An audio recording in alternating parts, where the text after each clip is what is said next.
Hi everyone, it's me, Krylios, Team Rayceen Productions MC and producer, and today joining me is, of course, the legendary Rayceen Pendarvis. Salutations all.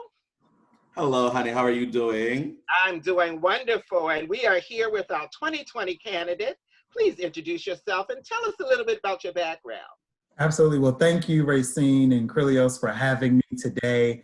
My name is Brandon Todd, and I represent Ward 4 on the Council of the District of Columbia. I was elected in 2015 in a special election. I was re-elected in 2016 for a full 4-year term.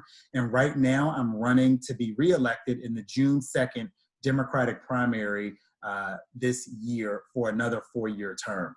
You know, I've spent the last 5 years. Today is actually a very special day. It's the 5th anniversary of the day I was elected. So, oh, wow. To spend it with Team Rayceen. But, you know, over the last 5 years, we've been focused on economic empowerment along our corridors, creating jobs, building and preserving affordable housing. We've been focused on seniors. I represent the second highest number of seniors. So giving them the ability to keep more money in their pockets by expanding government programs. I've signature programs that I created, the Senior Dental Services Program, which gives free dental care for seniors, the Hearing Aid Rebate Program that helps seniors get a $500 rebate on the purchase of a new hearing aid. I'm a firm believer that the way we keep our neighborhoods and communities diverse, especially for seniors, is help them keep more money in their pocket. And so that's been so very, especially for district residents. And absolutely. And as you know, Rayceen, the city is becoming increasingly more expensive, and people who have, you know, who have spent their lives here and really made this city one that we all love and so many people want to be a part of, we have to do our part to keep them in their homes and keep them in place. That's so important. That is. Also been very focused on education, making sure that our schools are getting the modernization dollars. We've invested over $300 million in Ward 4 schools the last 5 years, and we're proud of that. And so those are just some of the things we've been working on these last 5 years. Okay, well, you've been very busy and very that. We've been busy, yes. And advocating for our seniors and our youth is so important. By the way, are you a native Washingtonian? I'm a native Washingtonian. I grew up in Petworth, where I live now. Yes, I used to live in Petworth. All right, yep. I grew up at 5th and Gallatin, where my mother still lives, and I'm just on Buchanan Street, so I'm 6 blocks away from my mom, which is good some days, you know, some days not so, but it's a blessing nevertheless. But I'm born here. I went to Eastern High School. So I'm a native. I'm a DC boy through and through.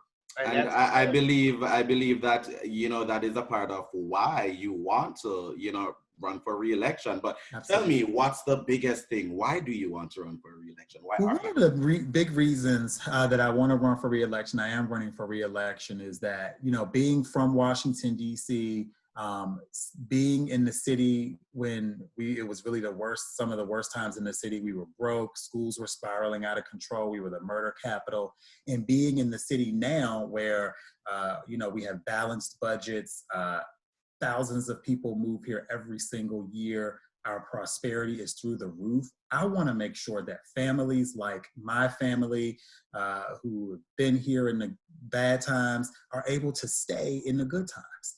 Right? So I represent Ward 4, one of the most diverse wards in the city.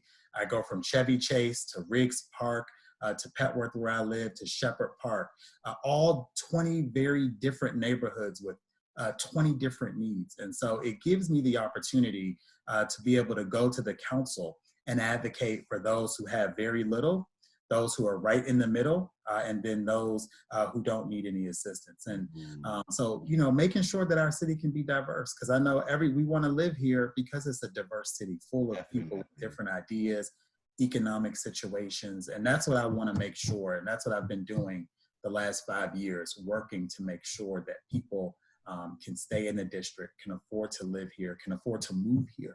And it's not just a place for rich people, it's a place for middle income people, Black, white, straight, gay, you know, those who have a lot, those who have a little. everybody should feel like they have a place in DC. And I hear too often, even from people I've known all my life, they say, Brandon, is the prosperity for us, right? Mm-hmm. And that's a crazy question, right? As a third generation native Washingtonian, I see a change in city, but we have to make it for us. And I feel like that is one of my responsibilities, is to make sure that people like me, right? People like my mother and grandmother can stay in the homes that they bought years ago. You know, my mother lives 8 blocks from Kennedy Street, right? 20 years ago, she wasn't going to Kennedy Street. Now it's a place that she will want to go. Yeah. I want to make sure that she can stay in her home. And that's important, and that's so important. And folks, I can feel your passion as a Washingtonian, but most of all, it's so important that folks who live here feel that even though gentrification is a part of the process, they feel that they are a part of that process as well. Absolutely. That That's they a don't great feel point. pushed out, they feel invited to the table. Absolutely. And that's an amazing point. I couldn't agree more. Could not agree more. And I mean, it's so integral to make sure that, you know, these things are done to make sure the city is continually striving. You know, let me know, what are your top 3 issues coming back into this election? Absolutely. So one of the first things I'll be focused on once I'm reelected, because I'm going to claim it, is, you know, the COVID-19 is doing a number to our city's finances. We think we'll have a $722 million revenue losses in this fiscal year. And then we think we'll have just about the same in 2021, which is next fiscal year. And then they will start to close in 2022. So what we know is we're going to have to make some tough decisions as a council, but I want to make sure that, one, we continue to fund our affordable housing investments fully.